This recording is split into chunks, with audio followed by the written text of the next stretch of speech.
اب زندگی اور موت کا مسئلہ تو ایران کے لیے بن گیا.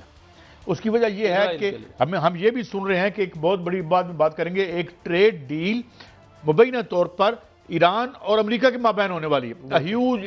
تو اب یہ جو آئسولیشن میں جا رہا ہے, اور ساتھ ایک آج سروے بھی آیا گلوبلی کہ 97 پوائنٹ پلس جو ان پاپولری, بلکہ لوگ کہتے ہیں نفرت کرتے ہیں لوگ اسرائیل سے. تو ایک دم سے ریورسل آف فارچون ہو رہی ہے اور حالات بدل رہے ہیں.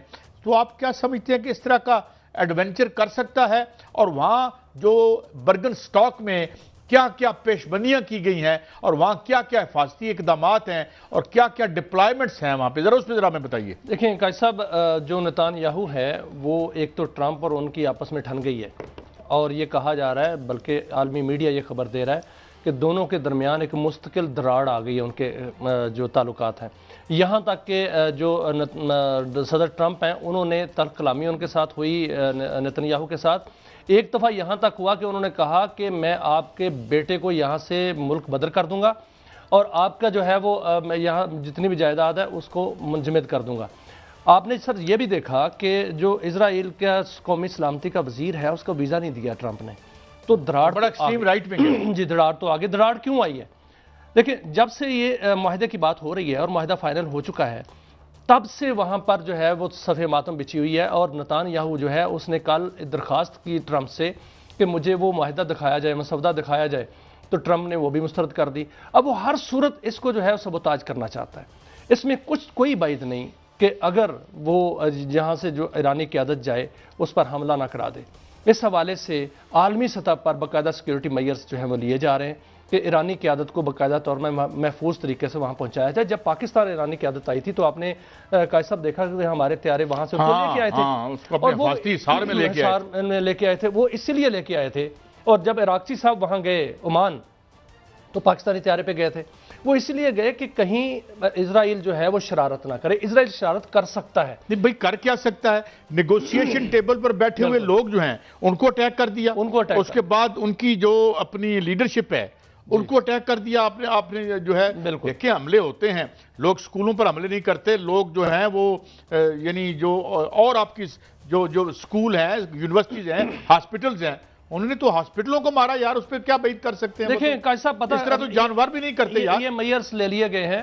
اور ایک خبر یہ بھی ہے کہ پاکستانی طیارے جو ہیں وہ اپنی حفاظت میں ایرانی قیادت کو لے کے جائیں گے, کیونکہ پاکستان نے ثالثی کا کردار ادا کیا ہے.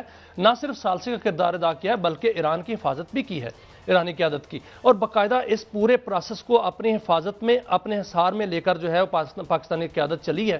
اور فیلڈ مارشل صاحب جو ہیں وہ اس وقت ایران گئے جب وہاں جنگ لگی ہوئی تھی. وہ اسی لیے ایران گئے تھے, فوجی وردی میں گئے تھے, کہ انہوں نے پیغام دیا تھا اسرائیل کو کہ پاکستان جو ہے وہ حفاظت کرنا بھی جانتا ہے اپنے جن کے ساتھ جو مذاکرات ہو رہے ہوں. تو اب بھی یہی ہوگا. جو برگن سٹاک سٹی ہے وہاں پر بھی جو ہے بڑے سخت انتظامات کیے گئے. حالانکہ جو یورپ ہے اس کو اس حوالے سے محفوظ سمجھا جاتا ہے.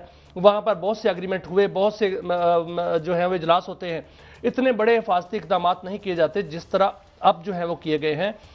پرسوں جمعے والے دن جو ہے وہاں پر جو سوئٹزرلینڈ ہے اس کی فضا بند رہے گی جہازوں کے لیے, اور وہاں 2000 فوجی تعینات کیے گئے ہیں. اور برگن سٹی کا کیوں انتخاب کیا گیا؟ جنیوا سے وہاں منتقل اس لیے کیا گیا ہے کہ اس کے جو ارد گرد ہیں دشوار گزار علاقے ہیں, دشوار گزار راستے ہیں, وہاں پر پہنچنا زمینی لحاظ سے بہت مشکل ہے. اور ان کی فضا بند رہے گی, اور سارا دن وہاں پر جو ہیں وہ جنگی طیارے فضا میں رہیں گے تاکہ کوئی بھی ایسی شرارت نہ ہو. کہ اس اسپائلر موجود ہے وہ اسرائیل ہے, اور اس کا مخبر جو تھا وہ G7 کے اجلاس میں مودی موجود تھا. وہ کوئی بھی مخبری کر سکتا ہے. اس نے مخبری کی تھی 26 تاریخ کو بھی, اور اسرائیل نے جو ہے وہ ایران کی قیادت کو شہید کر دیا. اب وہ دوبارہ مخبری کر سکتا ہے, اور مخبری ان کی ہے, راہ کی مخبری موجود ہے. موساد اور راہ مل کر کام کرتے ہیں. تو اس لیے تمام جو حفاظتی میئرز ہیں وہ لیے گئے ہیں, اور ان کو ایرانی قیادت کو بحفاظت وہاں تک پہنچایا جائے گا تاکہ کوئی ایسی شرارت نہ ہو کہ یہ معاہدہ سبوتاج نہ ہو جائے. اسرائیل ہر صورت چاہے گا کہ یہ معاہدہ سبوتاج ہو. وہ حملے بھی کرے گا, لبنان پر حملے بھی کرے گا, بیروت پر حملے بھی کرے گا, اور وہ چاہے گا کہ حوثیوں پر بھی حملے کرے, اور ہو سکتا ہے ایران کے ساتھ بھی شرارت کرے. اگر کوئی ایسا ہوا تو پھر اس میں امریکہ شامل نہیں ہوگا قاضی صاحب, پھر اس میں ایران جو ہے باقاعدہ طور پر باقی ملک بھی مل کر اسرائیل کو مارے. نہیں, تازہ ترین خبریں یہ آئی ہیں. ایک تو پہلے یہ کہ وہ they are very low on their